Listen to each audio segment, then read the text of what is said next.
If you can imagine Rutledge, Franklin, and Adams coming across on a little ferry boat over the Raritan and landing here on this beach and walking up this path to this house over here where Lord Howe waited.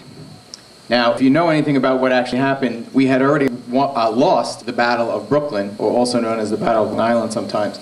So I think the British were pretty confident that these American traitors were going to come crawling and begging for forgiveness and mercy when they got up to that house, because they had already been beaten. But when those three men, and I'm sure they sweat bullets the whole way up this beach to that house, because it could have been a trap, they could have been assassinated, the British could have easily not let them leave that house. But they did it.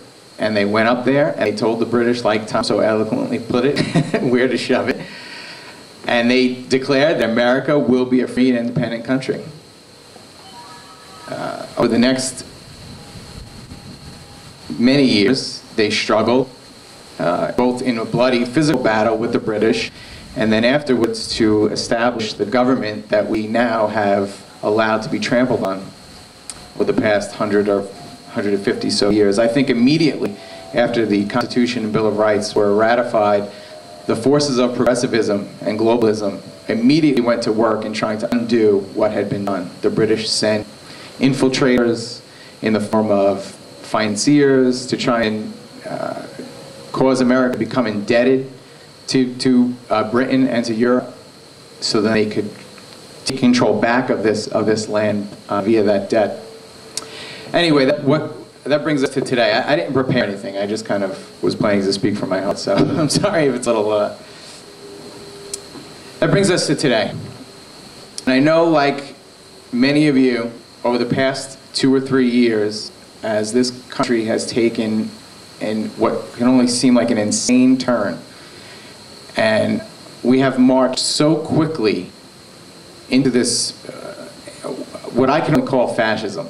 It's a march towards fascism, and I know a lot of people say that's a radical word to use, but when you have a marriage of corporate power and government controlling the people and taking away the people's rights and literally buying away the people's rights, that's fascism. Let's call it what it is. We have a private Federal Reserve Bank. It is not a government agency, like the name implies. It is a private bank, and it is owned by private banks.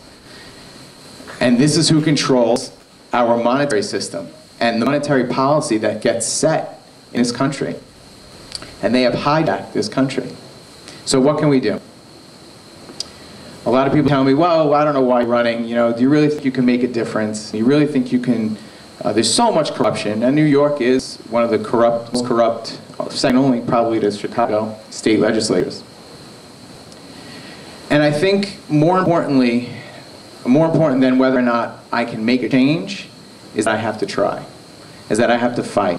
I cannot just allow these people to do what they're doing, to walk all over us, and to take our rights one by convincing us and buying us with entitlement programs and these things that they convince us to willingly give up our rights. So, I have my research team working on several things. We're working on a sovereignty bill. Chairman Ed is leading that, where we can cut off the federal government's control over the state. And this is going to be painful. It's not going to be easy. I'm not going to lie and say we're going to go up there. And it wasn't easy for Adams and Franklin and Rutledge to go up to that house and win independence. It's not going to be easy, because we're going to have to refuse to take federal money, because that's how the federal government buys influence over the state, is with federal money. We have to refuse federal money. And in an economy the way we are now, it's not going to be easy to do that. But we're all going to have to cooperate with each other.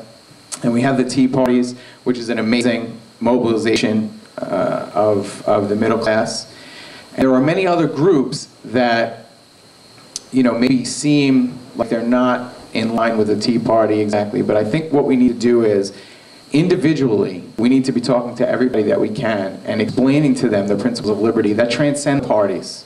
This isn't about Democrat or Republican or whatever other parties, whatever third parties. It's not about the left versus the right, because this is about our lives. And no matter what party you think you are loyal to, you need to be more loyal to yourself and loyal to the rights that you have been given by God, and protect those rights by refusing to be bought off by the federal government.